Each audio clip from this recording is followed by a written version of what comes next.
नमस्कार.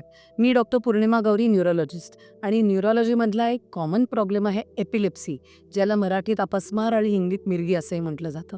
म्हणजे फिट्स येण्याचा आजार. तर अनेक मोठ्या-मोठ्या लोकांना पण होती बरं का एपिलेप्सी, जसं की जुलियस सीझर, अलेक्झांडर. म्हणजे विकिपीडियावर जाऊन जर तुम्ही पाहिलं ना फेमस पीपल विथ एपिलेप्सी, तर इतकी नावं येतील की तुम्हाला वाटेल की फेमस होण्यासाठी एपिलेप्सी गरजेची आहे की काय. तर एपिलेप्सी हा कॉमन प्रॉब्लेम आहे. त्याचा प्रमाण आहे 1%.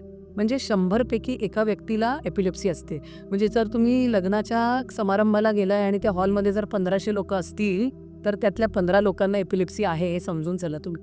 ह्याची ना चर्चा होत नाही आणि हाच इथेच प्रॉब्लेम सुरू होतो खरं म्हणजे. तर एपिलेप्सीचे प्रकार आहेत. एक म्हणजे इडिओपॅथिक, याचा अर्थ ज्याचं आपल्याला कारण माहीत नाही. आणि दुसरा म्हणजे सिम्प्टोमॅटिक, म्हणजे MRIवरती कारण आपल्याला कळलंय. मग ते कारण असू शकतं गाठ गुठली, सेरेब्रल डिस्प्लेझिया, जुना स्ट्रोक, जुनी हेड इंजरी. कारण बरीच असतात एपिलेप्सीची. तर त्याला आपण म्हणतो सिम्प्टोमॅटिक एपिलेप्सी. हे झाले एपिलेप्सीचे प्रकार. पण एपिलेप्सी म्हणजे काय आहे? फिट येण्याची प्रवृत्ती. म्हणजे एकापेक्षा जास्त फिट ज्या व्यक्तीला येऊन गेलेली आहे आयुष्यात, त्याला आपण म्हणतो की याला एपिलेप्सी आहे. सिंगल सीझरला आपण एपिलेप्सी नाही म्हणत, कारण सिंगल सीझर हे 5% लोकांमध्ये असतं. म्हणजे 100 पैकी 5 जणांना एकदा तरी सीझर येतं, पण ह्या 5 पैकी एकालाच एपिलेप्सी होणार असती. तर हे 4 कोणते हे ओळखणंच आमचं काम असतं पहिल्या व्हिजिटमध्ये. आणि हा एक कोणता ह्यालाही आपल्याला लेबल लावायचं असतं की अरे एपिलेप्सियन म्हणून औषधांची गरज आहे. तर मग फिट कोणत्या प्रकारची आहे? फिट्स ज्या येत आहेत त्या कोणत्या प्रकारच्या असतात? तर एक आहे जनरलाइज टोनिक-क्लोनिक सीझर, म्हणजे डोळे वर होतात, तोंडाला फेस येतो, आवाज निघतो, हात पाय सगळे कडक होतात आणि लघवी पण कपड्यात होऊन जाते.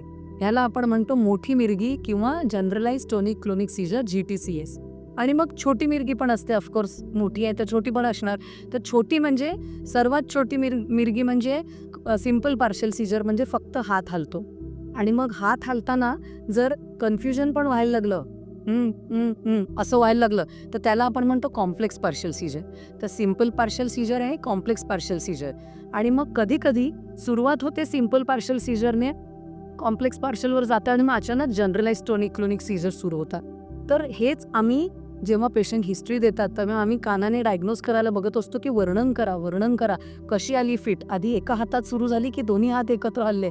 त्यामुळे तुमच्या समोर जर कोणाला फिट आली ना, तर आधी ऑब्झर्व करायला शिका की नक्की काय होतंय, कारण हे वर्णन नंतर जाऊन डॉक्टरला सांगायचंय, कारण त्या वर्णनामुळेच तो डायग्नोसिस नीट होणार आहे. आणि हा एक महत्त्वाचा टप्पा आहे. अजून एक खूप कॉमन सीझर प्रकार आम्ही बघतो शाळकरी मुलांमध्ये होणारा, आणि तो म्हणजे ॲब्सेन्स सीझर्स. म्हणजे बस एवढंच. हेच क्रिया 40 वेळा दिवसभरात अशी होत राहते. मग त्या मुलाचं लक्ष कसं लागेल अभ्यासामध्ये, आणि मग तो अभ्यासामध्ये मागे पडायला लागतो. त्यामुळे स्कोलॅस्टिक रिग्रेशन हीच हिस्ट्री घेऊन आईवडील आमच्याकडे येतात की अहो मागच्या वर्षी 80% मिळाले होते, आता 60% मिळण्याला अवघड. आणि टीचर म्हणते की खूप तो तंद्रीत असतो. तर ही जी तंद्री असते ना शाळकरी मुलांची, अनेकदा ते ॲब्सेन्स सीझर्स असतात. आणि ते ट्रीट करायला इतके सोपे आहेत ना, पण ते आधी आले तर पाहिजेत आमच्याकडे पेशंट म्हणून. तर त्यामुळे ॲब्सेन्स सीझर्स ओळखणं हे टीचर्ससाठी पण महत्त्वाचं आहे आणि आईवडिलांसाठी तर महत्त्वाचं आहेच आहे.